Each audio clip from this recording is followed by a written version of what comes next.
But I'm driving out in central Kansas, and I get a phone call, and it says, "This is the White House. The president would like to meet with you."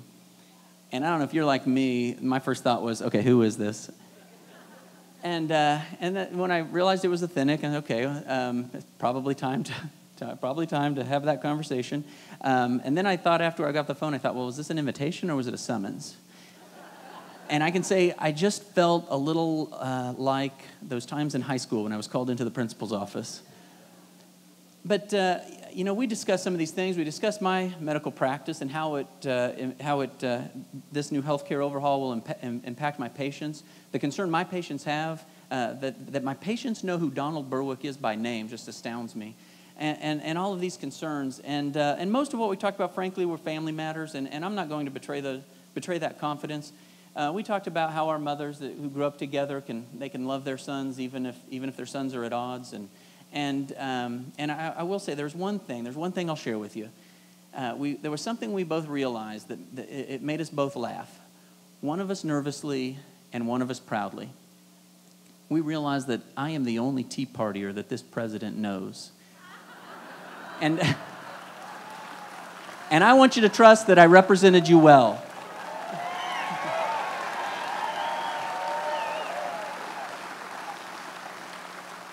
But I've never tried to make this personal. I don't go around launching any kind of personal insults. I think Barack Obama is a good man. I think he's a smart man. I can say as his family, I think he is a man of impeccable genetics.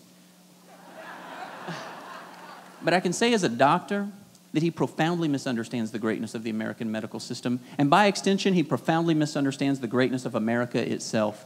He believes the greatness of our medical system lies in our government, in our bureaucracy, in our regulations, in our commissioners. I believe the greatness of our medical system lies in our doctors and our nurses and our health professionals who are free to make decisions for you based on your desires. And he believes the greatness of our country comes in our big institutions and our big government and our big control and a government that can choose winners and losers. And I believe the greatness of our country lies in its American people. And so I don't mean to make this personal. I think there are too many insults and too much personal invective in all of politics. But I care for my country, and I will not set aside my First Amendment rights just because of a lottery of birth. And I will do everything I can to fight for our country.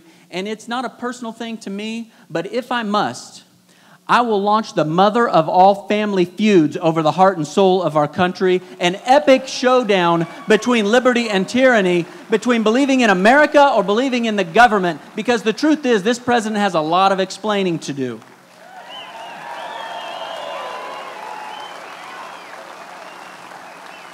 And I'd like to make him explain it. I'd like him to explain why he spent $862 billion on a failed stimulus package just to see unemployment go up over 10%. I'd like to hear him explain why a year later he said all along he knew there was no such thing as a shovel-ready project. Well, he's wrong. There is a shovel-ready project. It's called Obamacare. I'd like to see him explain why he took over the car industry, why he took over student loans, why he thinks the government should make decisions, the government should pick who the winners and losers are. I'd like to have him explain why he wanted to ram through Obamacare against the will of we the people, why he instituted 16,000 new tax collectors, but not a single new doctor, not a single new nurse, why he wanted to put new taxes on everything from tampons to tanning salons, why he wanted to have $500 billion of cut to hurt our seniors. But it doesn't end there. He's got a lot more explaining to do.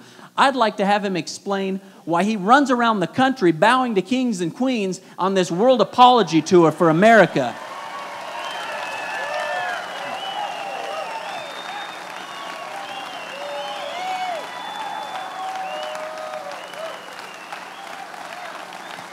I will make him explain why he turns his back on Israel, our closest ally in the Middle East.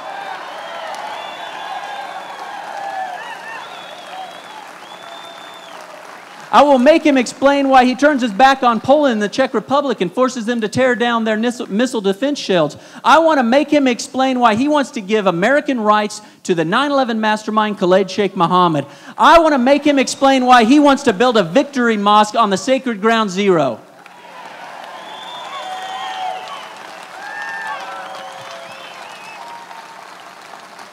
I want to make him explain why he won't do his job and protect our borders.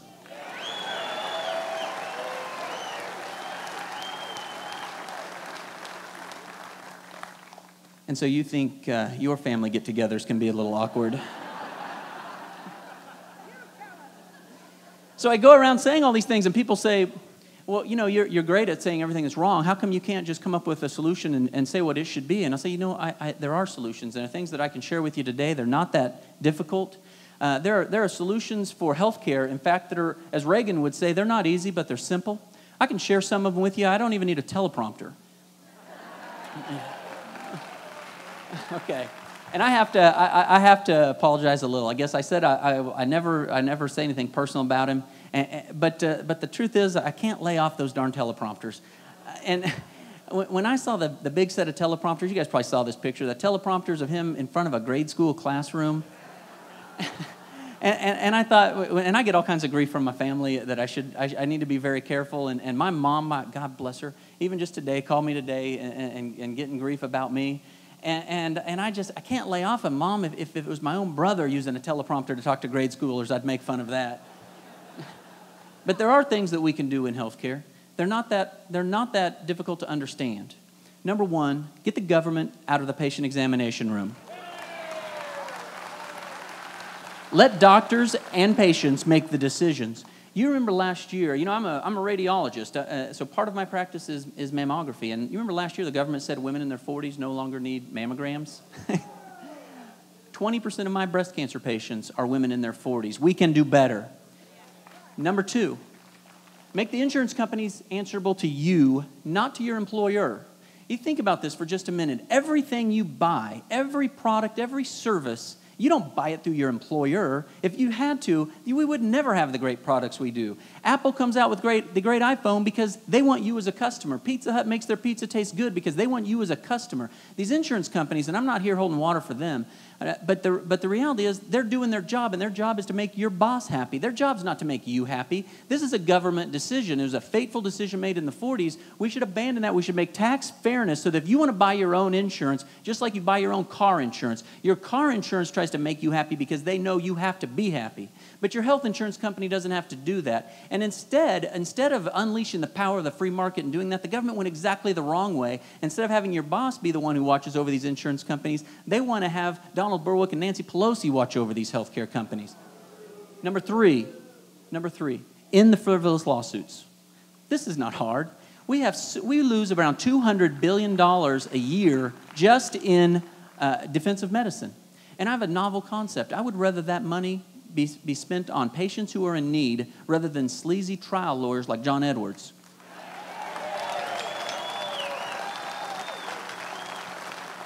So the president says, he's said so many times, you guys have heard him say this, I know, that we don't want to give the keys back to those people who drove that car in the ditch.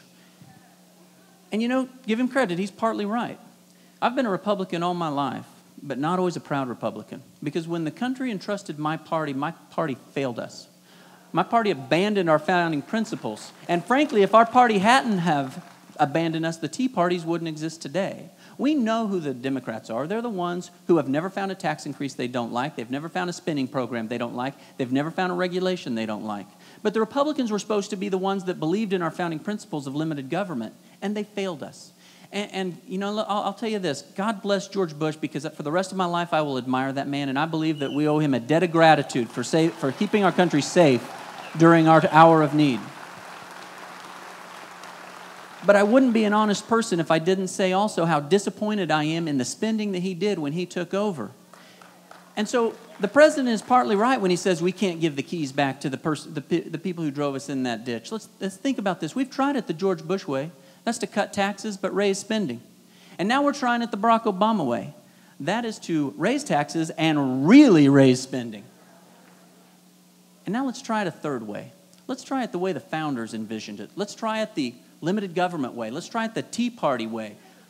Let's try cutting taxes and cutting the spending.